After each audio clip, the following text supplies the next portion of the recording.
Of all the days to do laundry. This is Build and ISO. I'm your host, Danny Clayton, and today I'm talking to a jack of all trades, master of all of them. An actress on stage, an actress on screen, a host of television, a judge on television, an author, an instrumentalist, a vocalist. It is my honor to interview Kate Ceberano. Hello, and welcome to Build and ISO. Well, that's possibly one of the most heraldic introductions I've ever had.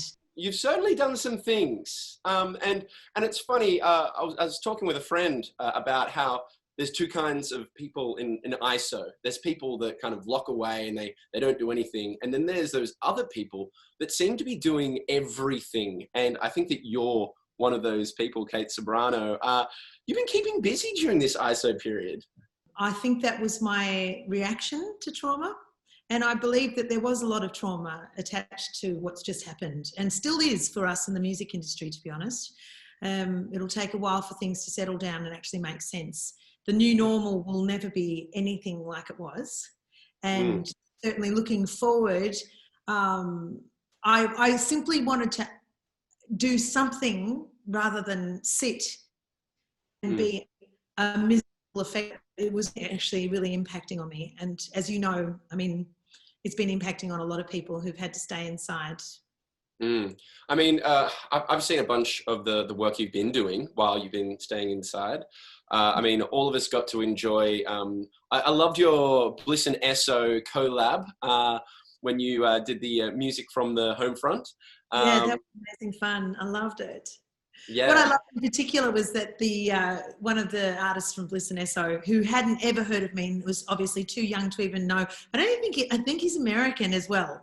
So he's like, we were asked to join, with this singer from Australia. I had no idea who she was.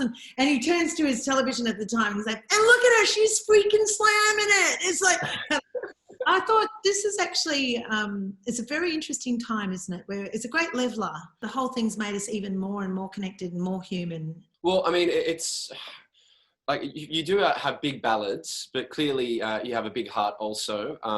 Because, talking about that human experience and, connecting with people, it's really lovely seeing your work with the Audika hearing loss helpline. Can you tell us a little bit about that? Because it sounds like a really beautiful project. Well, let me set the scene first. In recent times before lockdown, I'd been going to an aquatic centre and I'd been just literally in the pool with about 100 women, a large majority of whom have hearing loss issues from different degrees, some of which are complete and some of which are just maybe a lesser hearing ability. And I realised, certainly being with them and listening to their stories, that one of the joys of being able to engage with people is being able to listen and hear.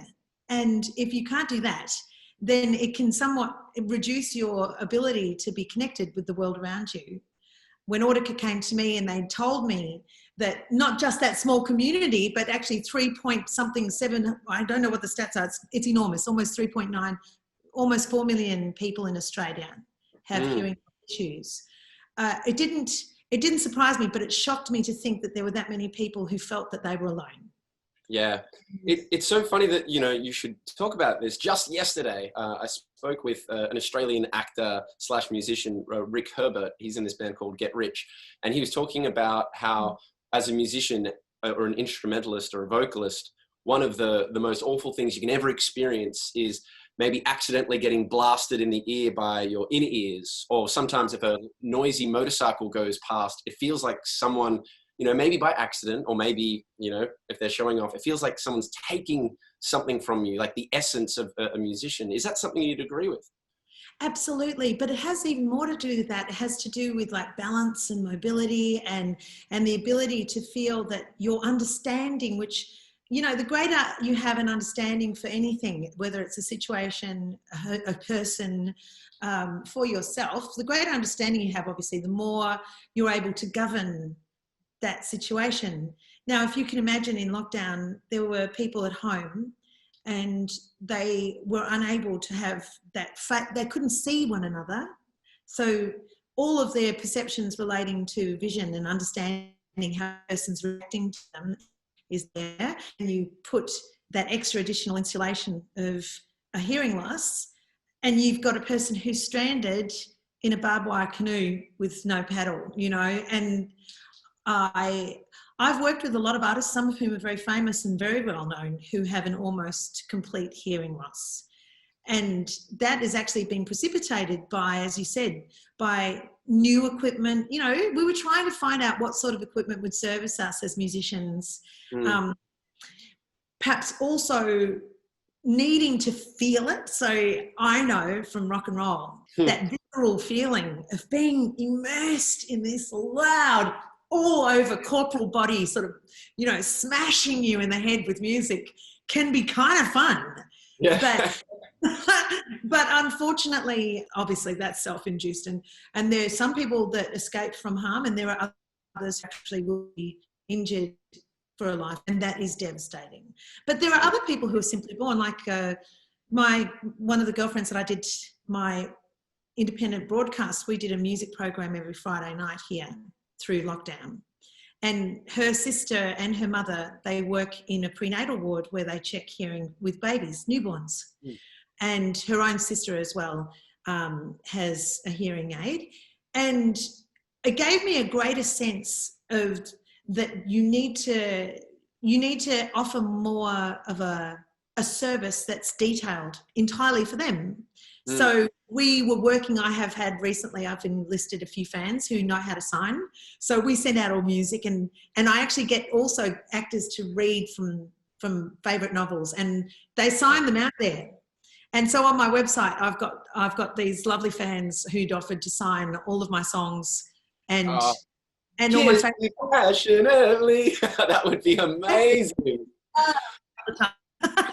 Yeah. Is that the sign for Pash? Do you know what the sign is for Pash? I'm sure the sign looks a lot lewder than the actual act itself. I'm imagining it. No, never mind. I would want to leave that to the experts. Let's put it that way. I think something could get significantly lost in translation. As soon as I finish this interview, I'm definitely going to Google how to sign Pash. I would love to see that song signed. Well, the young girl who signs for me is all the way over from a very remote part of England, and she has she was saying in a Yorkshire accent, she'd send me these. I don't really know what pashing is, and she'd say, and I don't know what's this thing like. You know, all these colloquial terms, like I can't think. There's quite a lot of them in my songs. I didn't realise I was passionate Australian. Well, you are. You're Struth. You're true blue. I mean, you have received an Order of Australia medal. I'm actually, gosh, I've completely forgot. Should I be calling you lady? Should I be saying, Lady Ceberano? A dame, but I'm actually not a dame yet. Okay. But I'm not sure if I'm ever eligible to be a dame, considering my misspent youth. I don't think that's going to happen. But rock stars can't become dames. The rest of my life was done pre-internet, so I'm hoping that somewhere a lot of that's just sort of gone underground, and then one day I'll arrive as Dame Ceberano. But let's hope that's a long time away. Let's hope that when I'm really grown up, that happens. I mean, all my mistakes are on the internet. It's not great. I'll tell you that much. Well, I did want to talk to you about Kate Ceberano and Friends. I remember those early experiences watching music television had quite an impact on me. And it was funny, you seemed so, from memory, you seemed so young, and you were kind of holding together this big show. Do you have any memories from that time? Because as a presenter, I'm so fascinated. Yeah, it's exactly as you said. I was so young, and I was so immersed in what was a very big responsibility. And some days I'd make it, and some days I was just pure shit. And so, that's the pay. But you see, it's the challenge and it's the triumph and failures that is the pay for living.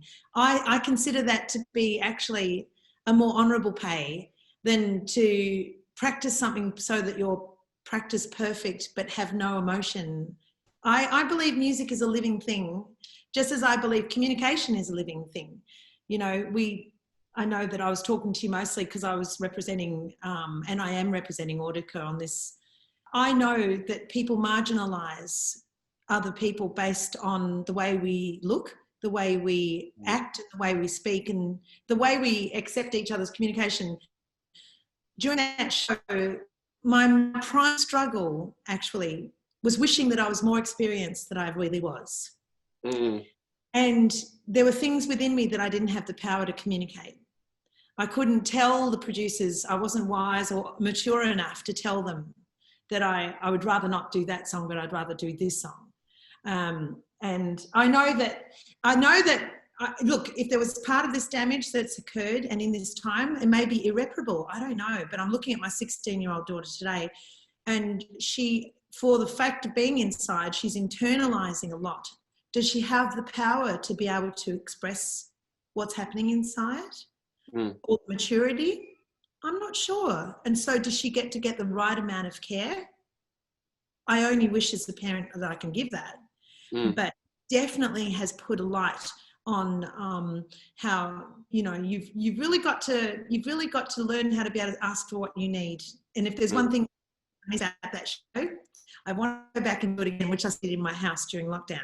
And I sort of did it on my terms, and I sort of did it uncensored, and I asked for what I needed. I got exactly what I wanted, and that was community while we were inside. And, you know, that's all we want. And it's definitely something worth tuning into. So if people are watching this right now, something that is a real joy. One thing that, I mean, I'm excited for all of this ISO and lockdown kind of to be fully lifted, because, gosh, I'm going to pitch something to you. I really think that you should do some like 80s disco parties. I know you've been doing a lot of the cabaret stuff. No, go online. You've got to see the disco show that we did on Kate and Friends. Go and see. You'll see my daughter. She's playing keyboards. So on Facebook, go and check out the disco night we held, because I'm absolutely down with that, man. If I'm going to do like, I want to put a word out there to all my DJs. All my DJs. Man, hands up. I'm here. I'm ready. I'm on the bench. I'm ready to go. I mean, if you ever need a DJ that plays nothing but disco, I am your man. But I'll pitch that to you another time, because I'm running out of time with you. And there was something else I really wanted to talk to you about. It is the ARIA Hall of Fame. I'm going to start campaigning. I think that Kate Ceberano, it is time that you land in the ARIA Hall of Fame. Looking at the names, and I've been seeing it popping up in a few different places. I was looking up your work. Do you think that is that something that you would like? Is that something that would mean a lot to you, or is it or awards kind of something that doesn't really interest you? Yeah, it's a funny thing, isn't it? Like, you go into a world of the arts, you don't necessarily do it for reward. You do it for service. Like, I'm motivated by what service I provide for anyone, whether it's an internal emotional service, some sort of release, or some sort of like abandonment, like just to abandon yourself into music or arts is such a release, you know. So I don't know. I don't like to kind of forecast things like that, because in a way it doesn't serve me well to work for rewards that way. I feel like one of those dogs, like, and I just can't bear that feeling that I'm standing at waiting for someone to pat me on the head and say, "Good dog." I just, you know, I think. No, I think what we do, I put myself out for service. I mean, literally, the reason why we're chatting is I am in the service right now, for instance, of I actually want to be exploited for all reasons. I want to be exploited for the idea of how communication and how emotion serves the community. I want people's inner voices to be heard and sung about and sung for. And if I win an award, that's lovely. But you should be my champion. You go off and Kate Ceberano for Hall of Fame, and I'm just gonna do what I'm doing today.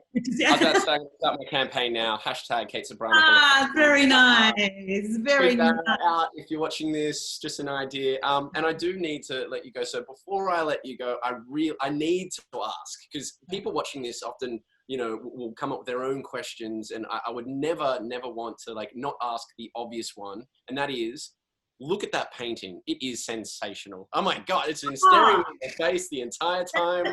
That painting, Mariana Mezic. So I'm a big fan of Australian artists. she did that as an Archibald, and I think she was one of, oh my God, it's like a Gustav Klimt. It's the most amazing painting. And that was like a gift. And it's called Songbird, and that's me. And that's me, the songbird. We were discussing about the world of being stuck inside, and on behalf of myself and my friends of the hearing impaired, because that's the message I want to leave you with, that just like in this day and age, people mentally wise, mental health are getting care and we're looking after them. I wanted to leave the message, and I think it's a good one, that the Audika people have offered a helpline.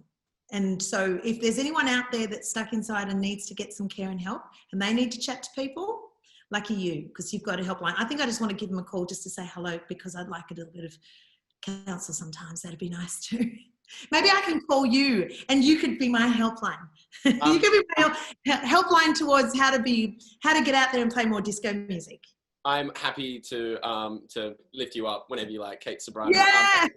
That's a very, very lovely way to finish this interview. So if anyone does suffer any hearing loss, definitely check out Audika.